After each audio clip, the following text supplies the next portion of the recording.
Some of us are outwardly successful, but inwardly feel unhappy and living a life lacking in purpose and meaning. The Necktie and the Jaguar by Carl Greer can help you discover what's important to you and how to go for it. For more information or to purchase the book, visit carlgreer.com. That's CarlGreer.com.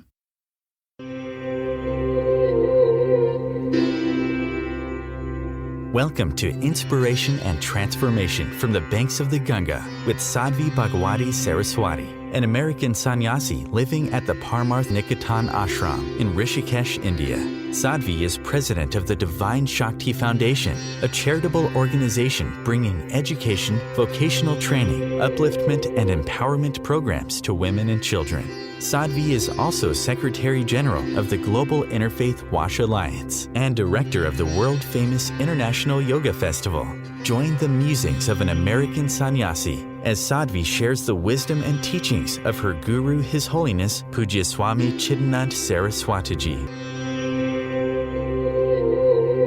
Welcome everyone to Inspiration and Transformation from the holy banks of the sacred Ganga River in the land of Rishikesh, India. I am in a family situation where I cannot leave for more than a few days to seek the guidance and blessing of a guru to further my sadhana every day. Should I continue my journey without a guru? Or just wait until a guru will come into my life when it's the right time? Or should I actively seek out to accelerate my sadhana? So the family situation that this person has mentioned is that she has a child who has autism and doesn't have supporting family members to help her take care of the child. It's important to realize that our sadhana, our spiritual practice, is not separate from our duties in the world. It's not that I have over here my duty and my dharma and my responsibilities, and then I have over here my sadhana. Actually, our spiritual practice is to fulfill our duties. In the Bhagavad Gita, the core scripture, Lord Krishna explains so clearly, it's 700 beautiful verses on fulfilling your dharma, fulfilling your life purpose, attaining awakening, enlightenment, all of that. And it's rooted in, from the beginning to the end, through all 700 verses, it's rooted in do your duty. If you had to, when I was in school and we had big, thick books to read for classes, there was a series that came out called Cliff Notes, where you could buy, let's say you had to read Wuthering Heights or some other beautiful book that we were studying in English literature. Your choice was to read the book of a few hundred pages, or your choice was to buy these Cliff Notes that were, 10 pages or 15 pages on what are the core teachings. Now, obviously, for serious students, we were supposed to read the full book. Clearly, the teachers did not want anybody using Cliff Notes. But students when we're busy, when we've got so much going on. So a lot of people would buy these Cliff Notes and not actually read the full book. If you had to prepare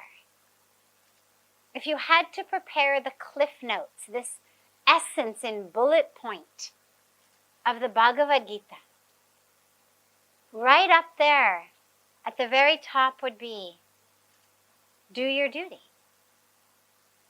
Do your duty. That's what you're here for. And in doing your duty, you are fulfilling your dharma. A lot of people think somehow, I'm stuck doing my duty, and so I don't have the time or the energy to find my purpose, or to find my dharma, or to engage in my spiritual practice. But the Bhagavad Gita makes it so clear, your duty is your spiritual practice. At the beginning of it, Arjuna says to Krishna, forget it. I don't want to fight this battle. I'm just going to go and I'm going to meditate in the caves. I'll become a sadhu. Now you'd think, from the perspective of spiritual awareness, awakening, enlightenment, truth, you'd think that God, in the form of Krishna, would say, great idea. Don't worry about this kingdom. Don't worry about the land. Don't worry about anybody. Yes, go to the cave. Do your meditation. Forget everything else. This is just an illusion. Get out of here. I was waiting for you to realize you were stuck. Just get out of here. Go to the caves. But he actually said the exact opposite. He said, not so fast. Your dharma is right here. You can go to the caves and you can avoid this. But in doing so, you will never fulfill your dharma. You will never fulfill the purpose for which you have come onto earth. And so I say to this beautiful mother with a child with autism, that is not separate from your sadhana. Don't think of your child over here and your sadhana over there. How can you, in being with this child, see the divine? All of our spiritual studies, our spiritual practice, is rooted in how do we see God? Everywhere, right? We put this tilak on our third eye. We chant beautiful prayers, especially to Lord Shiva to help us open the third eye. We do meditations upon the third eye. Why? What does the third eye show us? It's not just another place to put eyeliner and mascara on. Another item I can make up. We open the third eye because it's what shows us God. The Agya Chakra, this energy center of the power of discrimination. It's not discrimination of, oh, you're fat, you're skinny, you're dark, you're white, you look rich, you look poor. It's discrimination of truth from untruth, meaning content from form, divinity being the truth, from form being all of this which makes us think we're not God, that makes us think we're the body. And so all of our sadhana is rooted in that awareness that we are all the divine. That is the highest goal when you look at Patanjali's 8 limbs of yoga, right? We begin with yam and niyam. Where do we end up? Samadhi. What is samadhi? Union. Union with what? The divine. That union of the self with the divine. That's yoga. That's sadhana. That is not something for which we are supposed to push away our duties. If the universe has put into your hands, into your lap, a situation that requires your attention, Allow that to be your sadhana. To this woman, I would say, how can your tending to this child be your sadhana? How in this can you see the divine in this child? Can you see God in this child? Can you see God in yourself as the mother, the creator of this child? And of course, that doesn't mean don't go to holy places. It doesn't mean don't read holy books. Of course, read them. Come on pilgrimage. Bring the child. Bring the child on pilgrimage. The question is how to take these life challenges and actually bring them into the sadhana. Many of you may know, not necessarily many of you here, but many of our family online know, that one of the things that I've been in the midst of over the last 7 months is that my mom had a really bad stroke, a horrendous stroke, a brain hemorrhage. That's what made me go back to America in April. And aside from the beautiful and amazing moments there of a book launch and spiritual pilgrimage and whatnot, most of the time I actually spent taking care of her. And so now I've brought her back here with me. So Mom is here, literally, like up there. Not in the sky, like in a room up there. Once she gets over jet lag, we're going to be bringing her to Arti and to Satsang, and everybody can meet her. But I mention it here because this was not what I was expecting. She's only 77, which is really young, especially by Western standards. I know in India, by 60, people are like, "Chalo mere ko upar le chalo," But by American standards, it's really young still. Not what I had in mind, not what I had planned, not part of the sadhana, especially for a sannyasi. But this was what the universe handed. And it's been such an extraordinary experience and such an extraordinary opportunity to actually just be in the presence of love. She's lost 97, 98, sometimes 99.9%, but usually around 97 or 98% of her cognition. So she pretty much doesn't know where she is, who she is, anything that's going on. And it's an opportunity to just actually be in the presence of love. No story, no identity, no drama, no expectation. And I share this with the mother of this child and everybody in so many different situations of duty, of challenges, of unexpected things that arise that we think are interfering with our sadhana. That actually the question is, how can I make this my sadhana? So how can I make this challenge, this duty, actually an opportunity to dive deeper? To be actually able to be in the presence of the divine in any circumstance. Because ultimately that's what the highest goal of sadhana is.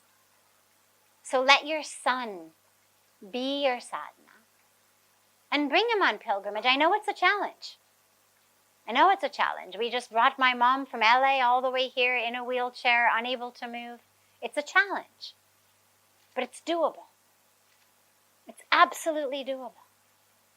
And until it's able to be done, let your home be your spiritual pilgrimage place. Let there be mantras playing in the house If you don't have time to sit and close your eyes and do japa, let your japa play as the mantra coming throughout the speakers of your home. It'll benefit your child as well. So there's always ways to bring sadhana into our life. We just have to realize that our life isn't separate from our sadhana. You're listening to OTR-FM, part of the IOM radio network.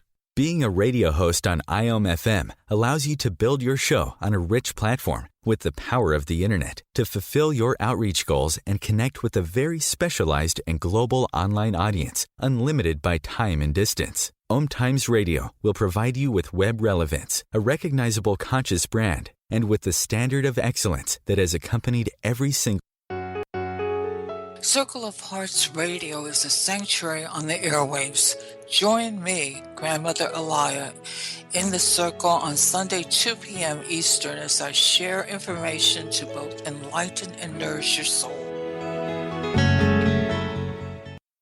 Hi, this is Christina Ricci with RAIN. Every 2 minutes, another American is sexually assaulted. If you or someone you know has been sexually assaulted, you are not alone. Help is just a call or click away through the National Sexual Assault Hotline. Please call 1-800-656-HOPE, that's HOPE, or visit RAIN.org, that's RAINN.org. Brought to you by RAIN and this station. Welcome back to Inspiration and Transformation. I'm so glad to have you all back here with me. So, there are these hierarchy of duties, right? So, first, of course, beginning with, myself, and then my family, my workplace, my society, my world.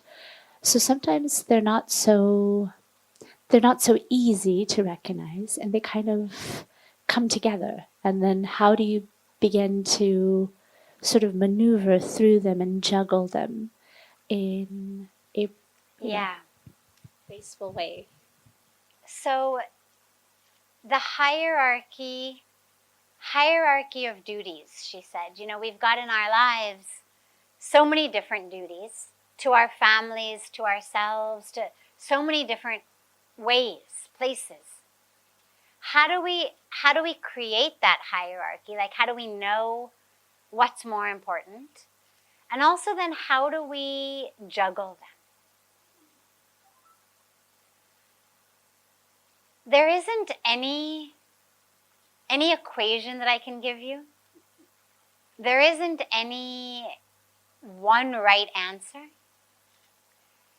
For me, on a personal level, what I have found is that the way to do it is to ask myself several questions. First of all,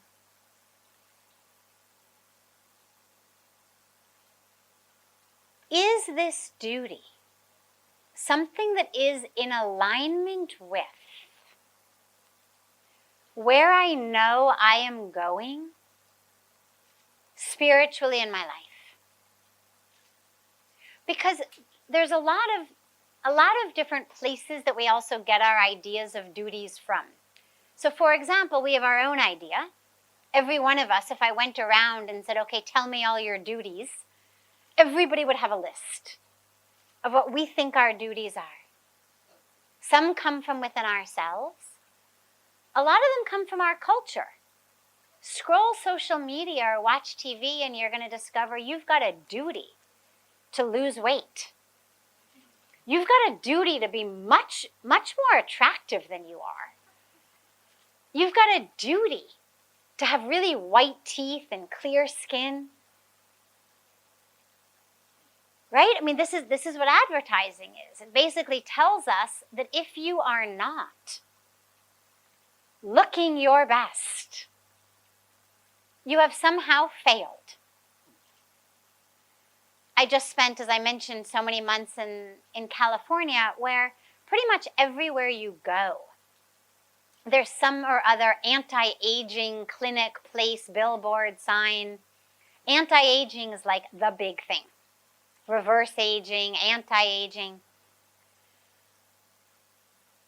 Now, obviously, we all know that time only moves forward.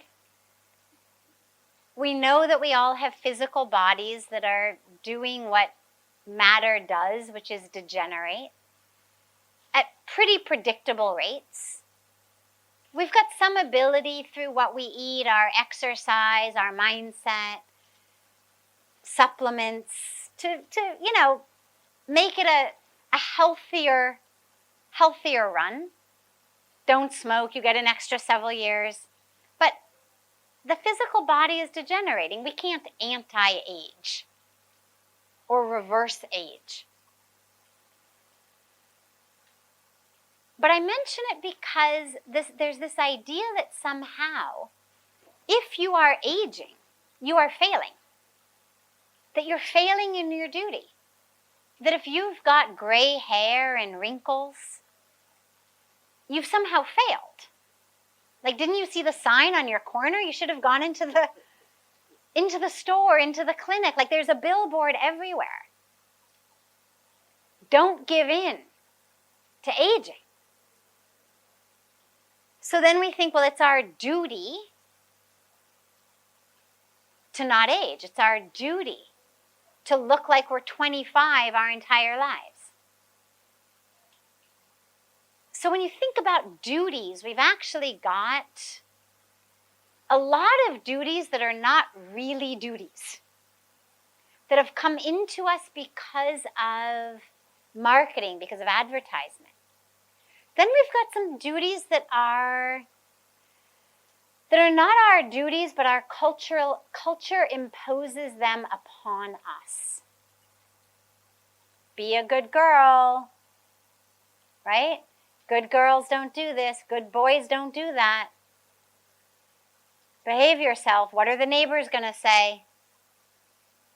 Right? We've got duties that are given not because they're actually our personal dharma, not because they're leading to our awakening, but just because they're sort of societal norms. Don't laugh too loudly, don't sit like that, don't speak like this, don't use those words, don't go here, don't act like that. And of course, each society has different norms, but a lot of us, we internalize these as duties.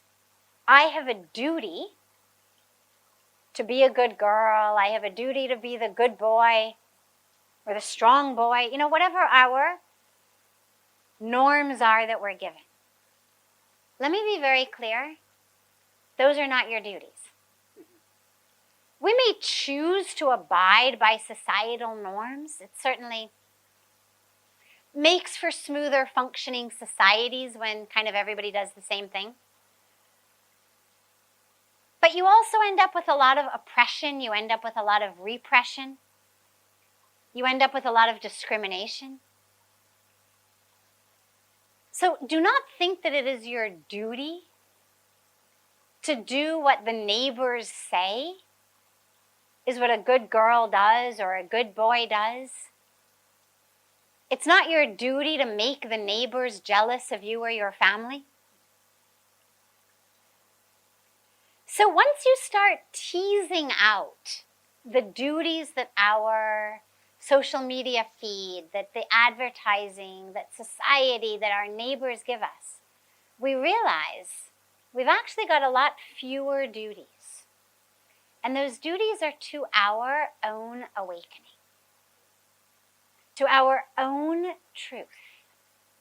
But again, that doesn't mean that it can only happen in a cave. As Lord Krishna taught in the Gita, it happens through fulfillment of those duties, which actually are part of your Dharma. And that's not something that there is an equation for, but it is something that each of us know inside. And so don't allow anyone else to convince you of what your duty is. Check in with yourself. On some level, the caterpillar knows its duty is to become a butterfly. And when it gets that signal to climb the tree, no matter how many friends it has to leave down below, no matter how many other caterpillars may be saying, "What are you, crazy? Don't go, don't go," it's going to go anyway. Because on some level it knows. And on some level we all actually are able to tap in to that higher calling. And by the way, that higher calling can be found in sweeping the floor, in picking up trash, in cleaning toilets, in making a cup of tea. It has nothing to do with what the actual thing is. It has to do with, are you able through this? Is this taking you to your next level of awakening, of truth, of connection with the divine in yourself? And that's something that only you can answer. So I would say, in terms of the balance of duties, is check in with yourself. What is it that someone else is convincing you is your duty because they want you to do that? Like the neighbors really want you to act like them so that their children don't get the wrong idea from you and also go astray? I mean, that's usually what's up, right? You know, it's get your kids to behave. Why? I mean, why would the neighbors worry? They worry because so that their children don't get these wrong ideas from your children. And it gives them a better handle on their own kids. But don't take that as your duty or your dharma. You can only find that from within. And ask yourself with each aspect, is this helping me? Am I able to peel back another layer of myself through it? And then you'll know. This is OTR-FM, part of the IOM radio network. OMTimes magazine is one of the leading online content providers of positivity, wellness, and personal empowerment. A philanthropic organization, their net proceeds are funneled to support worldwide charity initiatives via Humanity Healing International. Through their commitment to creating community and providing conscious content, they aspire to uplift humanity on a global scale. OMTimes, co-creating a more conscious lifestyle. Do you have time to read that inspiring book or that blog post you've been meaning to get to? In your busy world, how do you improve yourself and keep your life going? I'm Lisa Kay, and my Between Heaven and Earth radio show can transform your life just by listening. Be uplifted with inspiring topics, positive stories, and ideas that really work. Between Heaven and Earth radio is conscious living for your soul, every Wednesday at 4 p.m. Eastern Time. Like Baldwin with People for the Ethical Treatment of Animals. I grew up loving circuses and other traveling animal shows, but it never occurred to me what life might be like for the animals. Training wild animals to do things they don't understand takes force. Routine discipline with a hook or whip with the heel of a boot shows the animal exactly who's the boss. Don't patronize animal acts. Please contact People for the Ethical Treatment of Animals. 757-622-PETA. Welcome back.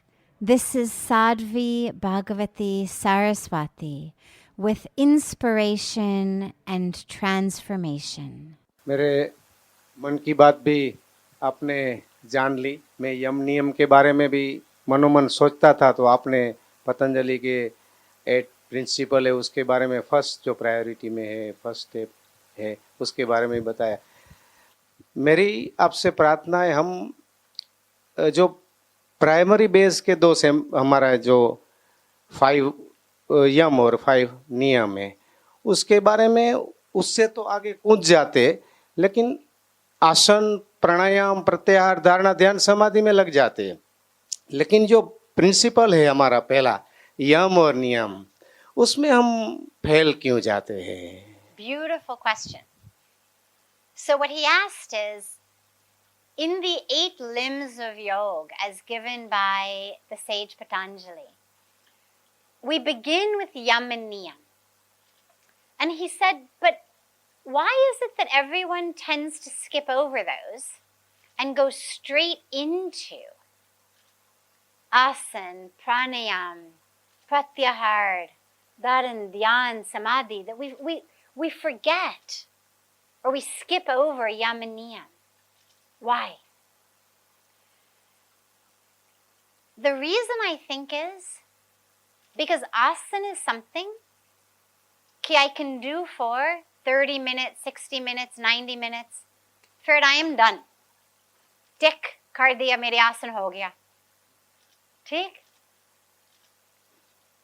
प्राणायाम ठीक है. 5 minute किया, 10 minute किया, 15 minute किया, 5, 10 minutes, whatever it may be, done. उड़ गए. Tick, I've done my pranayam. Similarly, all of that, other than samadhi, everything is something that I can actually practice. I'm sitting here, staring at a candle flame, chanting a mantra, meditating. Cool milake.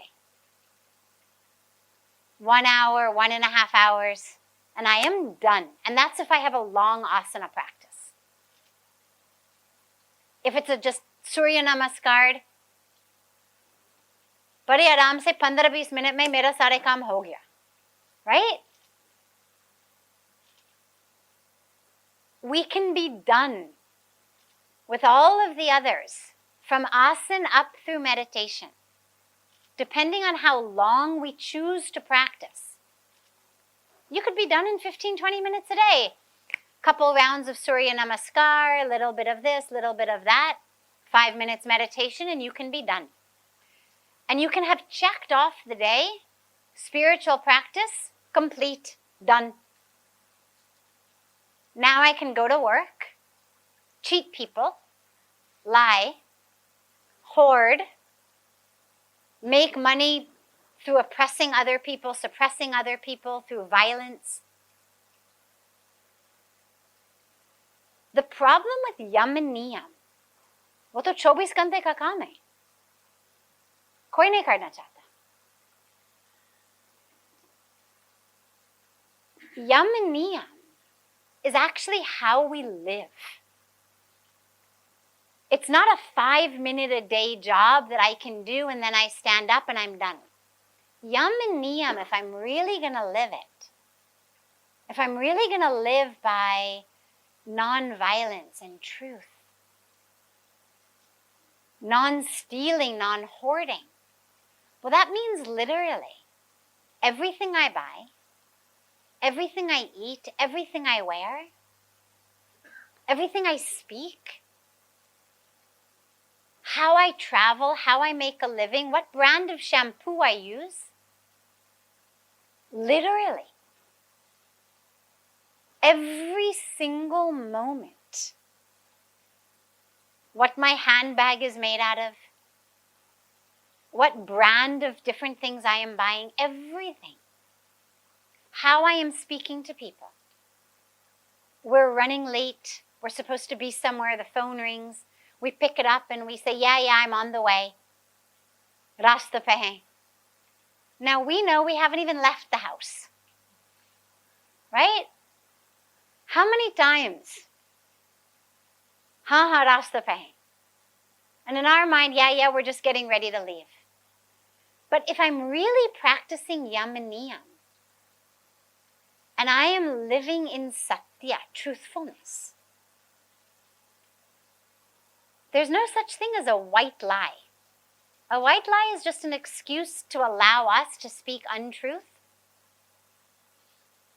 But if I'm committed to truthfulness, it makes life a little bit more difficult because I can't kind of smooth talk my way through things.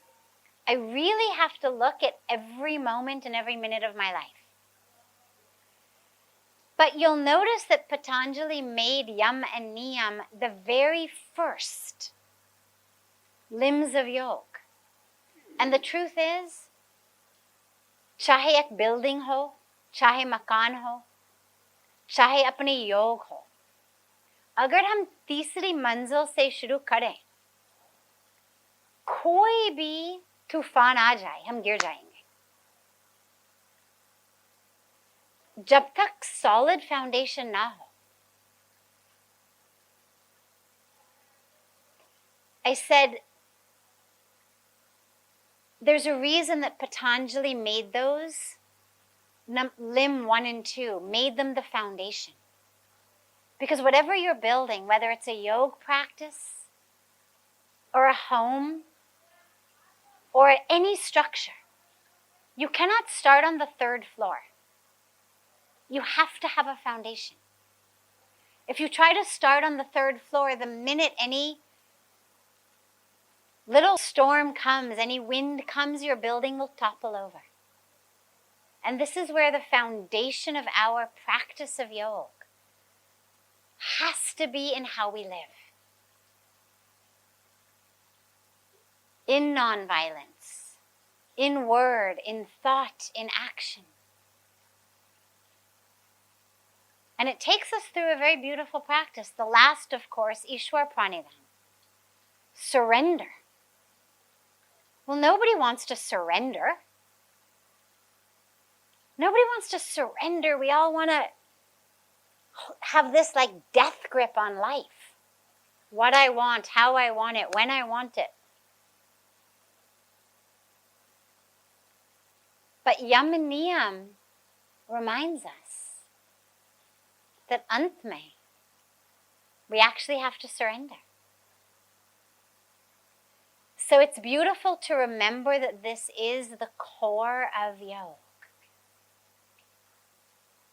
It's the core of that practice of union. And without it, you're just doing exercises. Tika, take your foot, put it behind your head, no problem, that's great. But then it becomes acrobatics, not actually yoga. This is OTR-FM, part of the IOM radio network. OMTimes magazine is one of the leading online content providers of positivity, wellness, and personal empowerment. A philanthropic organization, their net proceeds are funneled to support worldwide charity initiatives via Humanity Healing International. Through their commitment to creating community and providing conscious content, they aspire to uplift humanity on a global scale. OMTimes, co-creating a more conscious lifestyle. Do you have time to read that inspiring book or that blog post you've been meaning to get to? In your busy world, how do you improve yourself and keep your life going? I'm Lisa Kay, and my Between Heaven and Earth radio show can transform your life just by listening. Be uplifted with inspiring topics, positive stories, and ideas that really work. Between Heaven and Earth radio is conscious living for your soul, every Wednesday at 4 p.m. Eastern Time. Like Baldwin with People for the Ethical Treatment of Animals. I grew up loving circuses and other traveling animal shows, but it never occurred to me what life might be like for the animals. Training wild animals to do things they don't understand takes force. Routine discipline with a hook or whip with the heel of a boot shows the animal exactly who's the boss. Don't patronize animal acts. Please contact People for the Ethical Treatment of Animals. 757-622-PETA. Welcome back. This is Sadhvi Bhagawati Saraswati with inspiration and transformation. Absolutely, I believe in vibrational healing or energy healing. We're energetic beings. Think for a moment, because as many of you know, I'm a scientist at heart and by history. So for me, I love to weave together the science and the spirituality. And of course, they're not nearly as different as people think. But so let's look at science for a moment. If I blow a whistle, at a very, very high frequency. Such a high frequency, in fact, that maybe you can't even hear it. Your dog can hear it. Dogs can hear very high frequencies, but you couldn't hear it. I could shatter a glass on the other end of the room. I'm sure there must be a whole bunch of YouTube videos about that. We used to see it when I was young in science class, long before there was YouTube. But I would bet that if you went onto YouTube and you searched for some video of a very, very high frequency sound shattering a glass, that you could easily find them. How does that happen? Well, it happens through one very simple form of energy: sound waves. Sound waves come from my whistle and they move through the air. We can't see them. In some cases, they're at a frequency we can't even hear. But when that frequency is at a certain level, it shatters the glass. I don't know the physics of exactly how that happens, but it does.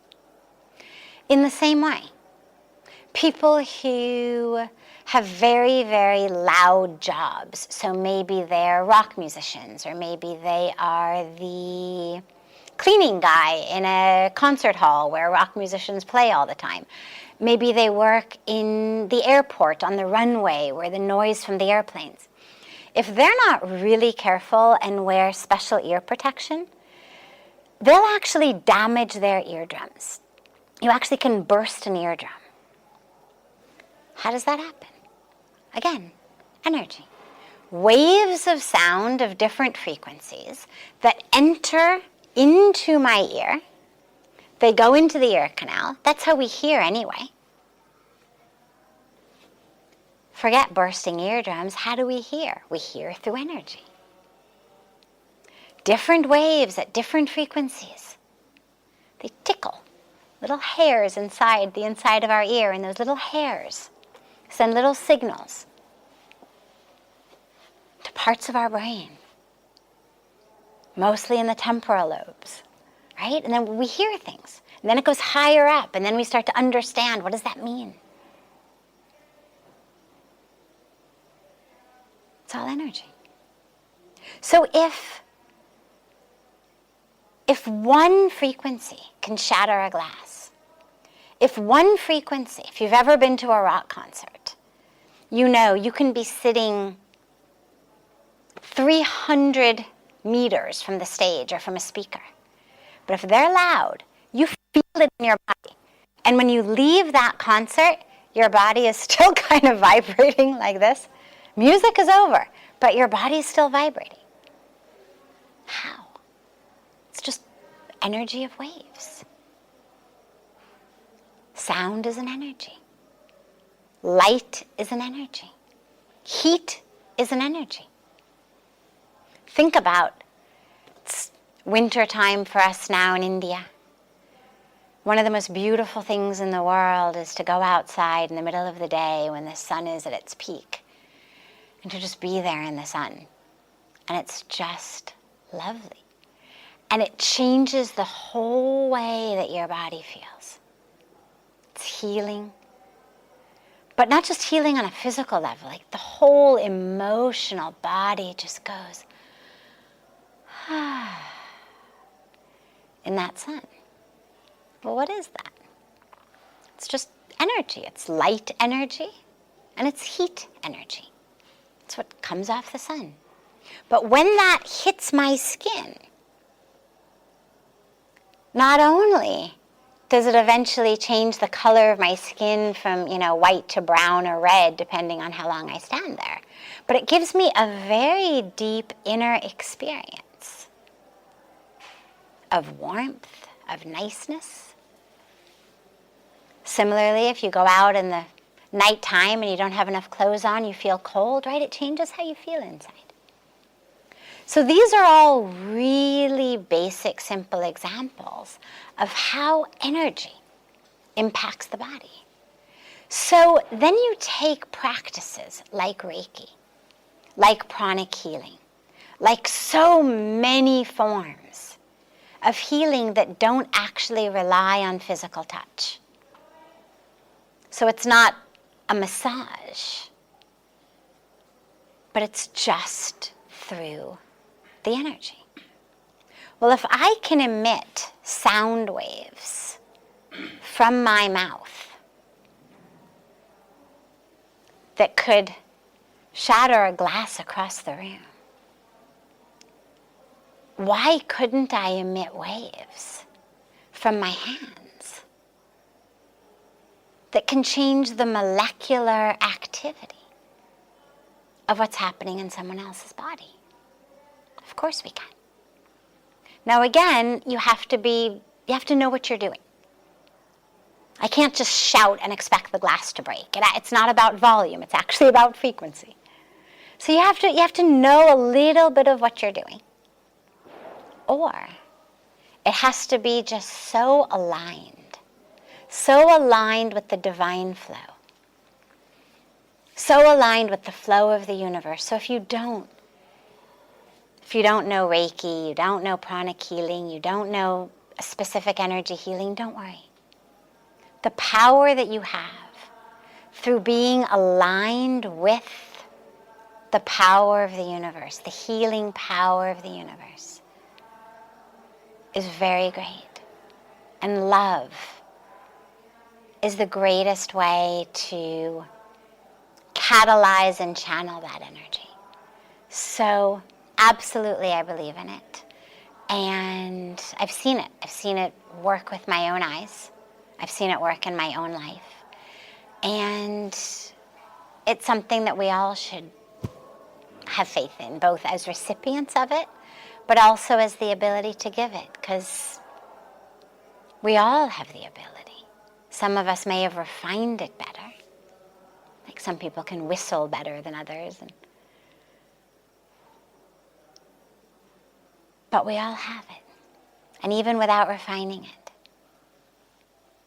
if we can just align ourselves with that healing energy of the universe, we can become channels of it. And certainly our world needs as much healing as it can possibly get. So align yourself. Know that you,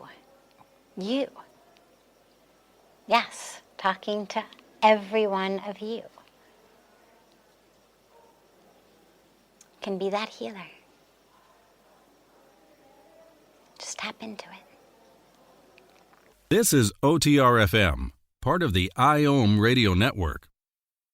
OMTimes magazine is one of the leading online content providers of positivity, wellness, and personal empowerment. A philanthropic organization, their net proceeds are funneled to support worldwide charity initiatives via Humanity Healing International. Through their commitment to creating community and providing conscious content, they aspire to uplift humanity on a global scale. OMTimes, co-creating a more conscious lifestyle. Do you have time to read that inspiring book or that blog post you've been meaning to get to? In your busy world, how do you improve yourself and keep your life going? I'm Lisa Kay, and my Between Heaven and Earth radio show can transform your life just by listening. Be uplifted with inspiring topics, positive stories, and ideas that really work. Between Heaven and Earth radio is conscious living for your soul, every Wednesday at 4 p.m. Eastern Time. Like Baldwin with People for the Ethical Treatment of Animals. I grew up loving circuses and other traveling animal shows, but it never occurred to me what life might be like for the animals. Training wild animals to do things they don't understand takes force. Routine discipline with a hook or whip with the heel of a boot shows the animal exactly who's the boss. Don't patronize animal acts. Please contact People for the Ethical Treatment of Animals. 757-622-PETA. Welcome back. This is Sadhvi Bhagawati Saraswati with inspiration and transformation. You realize that by losing your calm, you're not actually achieving anything. So if I have a meltdown, if I get furious in anger or wrapped up in fear, frustrated, tense. I don't actually achieve anything. None of those emotions or feeling states makes me more of an efficient being to tackle whatever situation the world has given me. So it's not like, oh, you're angry, that's great, now you're going to be so much better at dealing with the situation. You're worse. Or, oh, you're really stressed out, oh, wonderful, now you're going to be in the best shape to manage the situation. You'll be worse. So we realize, number one, that losing my calm actually makes me less able to handle the pressure, less able to deal with the pressure. And then I realize that my peace, my internal state, is actually the most precious thing. And why am I so willing to throw it around as though it were something so cheap? It takes a lot of time, a lot of practice to develop really deep internal peace and stillness and serenity. Why would I throw that away so cheaply just because there were some external pressure or just because someone was saying something or doing something to me or around me? To take that. So we realize how precious it is.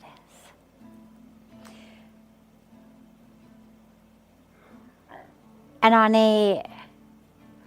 a technique basis, 2 techniques. Number 1 is in the mind, number 2 is in the breath. So in the mind, when the pressure builds, you use that gyan, that wisdom, that buddhi, intelligence, to say to yourself, am I making the situation better? Is my stress, is my anger, is my frustration, is my despair, is it actually helping? When I realize it's not, I drop out of my head and into my heart. And in my heart, I become expansive. So rather than being contracting in my mind, anger contracts, fear contracts, stress contracts. Greed and lust also contract, but they're a different subject. So I drop from the contraction in the mind to an expansion in the heart. And now I'm able to sit in the presence of that which is. And then I drop into my breath. Because the breath literally changes the nervous system. So once I realize I don't want to be stressed, I don't want to be angry, this is not helping, I want to change that. But I want to change it in a way that is spacious and expansive and full of love and accepting that which is rather than pushing anything away. I drop into the breath. And the lower and the deeper and the slower the breath is, the calmer I am. This brings to a close this hour of inspiration and transformation. Thank you so much for joining me.